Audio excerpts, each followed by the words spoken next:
Assalamualaikum warahmatullahi wabarakatuh. Waalaikumsalam warahmatullahi wabarakatuh. Sebelumnya kakak ucapkan terima kasih kepada adik semua yang telah hadir pada kegiatan kita hari ini. Gimana kabarnya hari ini? Sehat? Sehat, Mbak. Perjalanan sini lancar? Lancar. Sebelumnya adik semua udah pada saling kenal atau belum? Belum, Mbak. Berarti kita perkenalan terlebih dahulu, dimulai dari adik. Perkenalannya, nama, hobi, dan nama panggilan. Perkenalkan, nama saya Indah Purnasari, biasa dipanggil Intan. Hobi saya membaca. Kenapa nama saya Natasha, biasa dipanggil Caca. Hobi saya membaca. Perkenalkan, nama saya Rizky Azhara, saya tambah Rizky, hobi saya membaca. Perkenalkan, nama saya Fania Gursina. Hobi saya memasak. Nama panggilan saya Fani. Perkenalkan, nama saya Dea Kurnia, panggilan Dea. Hobi saya menggambar, memancing, juga melukis. Perkenalkan, nama saya Rahati Fitriatila. Hobi saya membaca. Bisa panggil Akila. Adik-adik semua udah kenal sama kakak? Belum, Kak. Nah, perkenalkan, nama kakak Yishe Himelda, biasa dipanggil Yishe. Sebelum kita masuk ke tahap selanjutnya, kita berdoa terlebih dahulu. Adakah adik-adik semua yang ingin memimpin doa? Saya, Kak. Ya, silakan. Doa dimulai.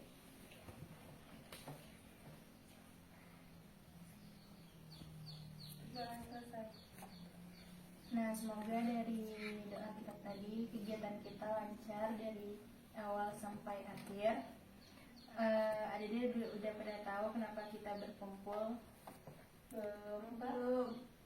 Nah, di sini kita akan mengadakan bimbingan kelompok yang mana kakak sebagai pemimpin kelompoknya dan adik-adik semua sebagai anggotanya.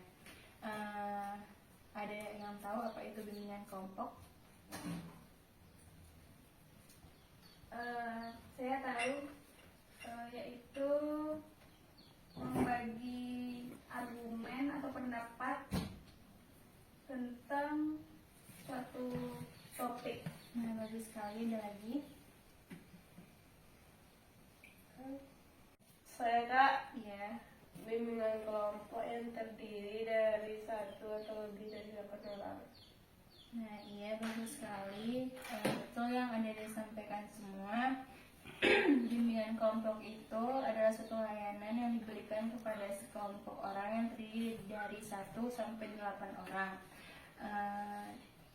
Nah, dari semua udah tahu tujuan dari bimbingan kelompok itu apa? Saya, Kak. Ya, Untuk melatih komunikasi. bagus. Saya untuk melatih untuk berpendapat. Nah, bagus sekali yang sudah disampaikan semuanya benar. Yang mana bimbingan kelompok itu tujuannya untuk melatih diri kita untuk berkomunikasi dengan baik dan untuk berani menyampaikan pendapat kita. Nah, bimbingan kelompok ini juga bertujuan untuk melatih komunikasi kita antar sesama dan membiasakan diri untuk berani dalam menyampaikan pendapat kita. Bimbingan sebelumnya di sini ada di semua udah pernah melakukan bimbingan kelompok? Sudah, Kak. Sudah. Kapan? Di sekolah. Di SMA. Waktu SMA. Ada lagi? Nah, berarti ada 1 orang yang udah pernah melakukan bimbingan kelompok. Nah, jadi bimbingan kelompok ini ada 4 asas. Yang pertama, asas kesukarelaan, yang mana ada di semua harus sukarela untuk menyampaikan pendapatnya tanpa ada paksaan, tanpa ada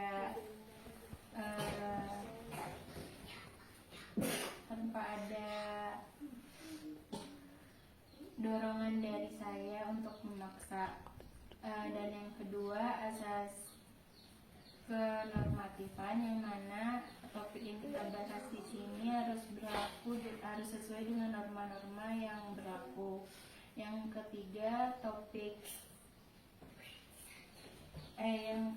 asas kerahasiaan, yang mana adik semua tidak perlu khawatir dengan apa yang kita sampaikan di sini, karena di dalam bimbingan kelompok ada asas kerahasiaan yang mana apapun yang kita sampaikan sekarang tidak boleh kita sampaikan di luar dari kegiatan ini. Dan yang keempat itu topik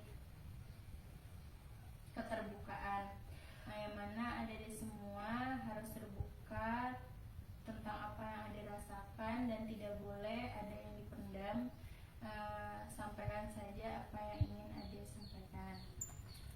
Di dalam bimbingan kelompok, sebelum kita masuk ke sesi selanjutnya, di sini ada beberapa peraturan yang harus kita lakukan. Yang pertama, tidak boleh memegang HP, dan yang kedua, setiap kita mempunyai hak yang sama untuk menyampaikan pendapat. Dan ketika ada di semua ingin menyampaikan pendapat, jadi harus tunjuk tangan dulu, dan ketika temannya lagi berbicara, berarti adik-adik semua mendengarkan. Apakah setuju? Setuju. Ada lagi yang memberikan topik? Saya Kak, Ya, silakan. tentang manajemen waktu. Alasannya? Karena saya susah mengelola waktu untuk tidur dan belajar. Adik, kenapa ingin bullying? Masalah yang terjadi di sekolah. Kalau adik, Bully. karena apa? Dibully. Pernah dibully. Adik, Saya Kak, karena pernah dibully. pernah dibully. Adik, pernah melihat orang dibully. Nah, jadi kita ambil yang paling banyak topiknya kan tadi bullying. Jadi kita hari ini akan membahas topik tentang bullying. Apakah ada semua setuju? Setuju Kak. Nah, di sini ada semua udah tahu apa itu bullying? Belum. Saya tahu. Apa? Tindakan yang merugikan orang lain, bikin sakit hati dan tertekan. Nah, bagus sekali. Ada yang tahu? Ada yang tahu apa itu bullying? Saya Kak, Ya. suatu tindakan yang dilakukan secara berulang untuk menyakiti dan merendahkan orang lain. Nah, bagus. Ya. Ya, Saya bagus. Kak, secara sesuatu kekerasan. Nah, bagus. Betul yang ada disampaikan tadi, yang mana bullying itu perilaku yang merugikan orang lain baik secara fisik maupun verbal. Contoh dari bullying itu ada, dia tahu nggak apa?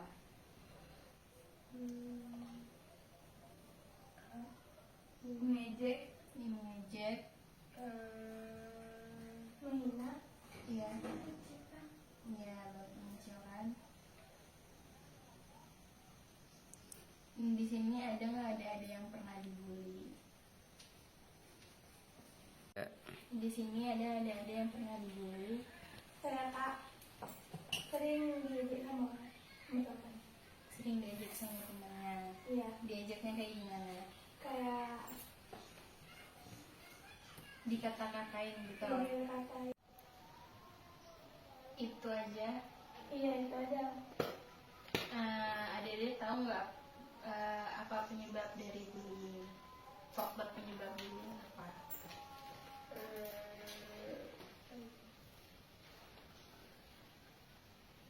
karena kekurangan fisik, Kurangan fisik, bagus. Sering menyendiri. Sering menyendiri, bagus. bagus.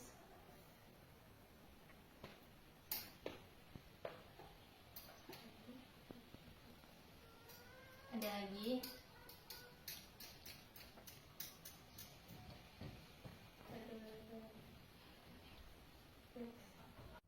Nah, betul sekali yang adik-adik semua katakan. Faktor penyebab bullying itu ada dari faktor keluarga, yang mana pola asuh orang tua yang tidak sesuai sehingga menyebabkan anak merasa sendiri, merasa kesepian, merasa tidak didengar.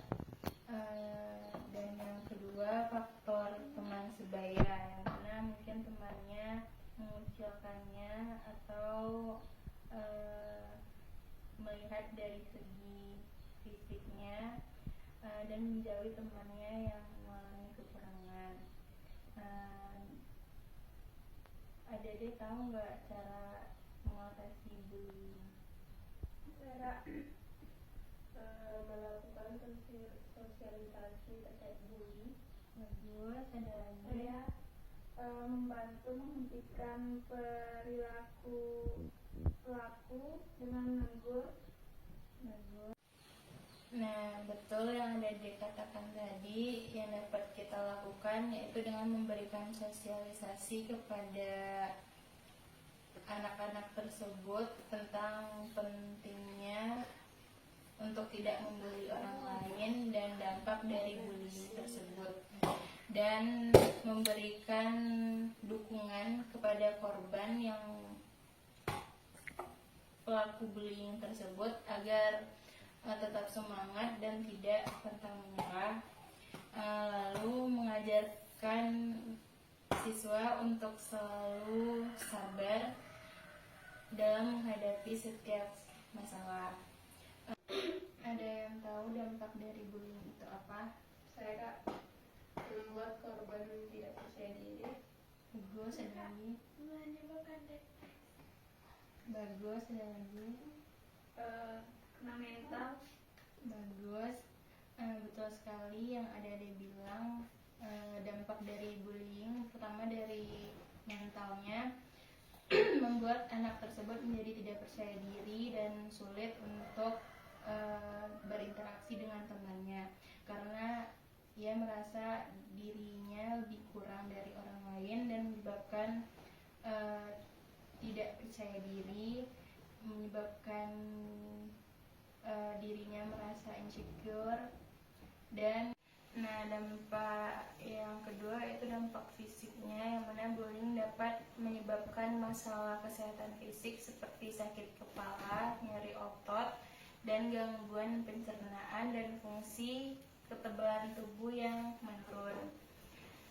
Yang ketiga itu dampak pada perkembangan sosial emosionalnya, yang mana bullying dapat menyebabkan korban mengalami gangguan perkembangan sosial emosional seperti pemalu, pendiam, dan sering menghindar dari keramaian. Mungkin sekian hasil kegiatan kita hari ini. Sebelum kakak tutup, kakak ingin menanyakan bagaimana pesan dan harapan adik-adik semua pada kegiatan hari ini. Apakah menyenangkan? Menyenangkan Kak. Menyenangkan. Adik? Menyenangkan. Kan kegiatan kita diawali dengan doa, maka diakhiri juga dengan doa. Adakah ada yang ingin memimpin untuk menutup doa? Saya berdoa dimulai.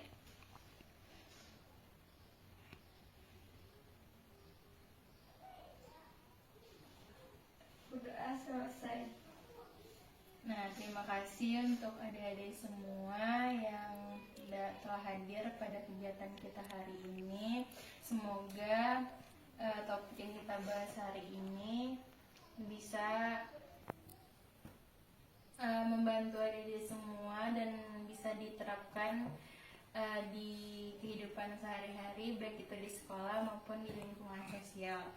Agar perilaku bullying itu tidak terjadi lagi dan adik-adik semua bisa membantu teman-teman adik-adik semua yang mungkin menjadi korban bullying.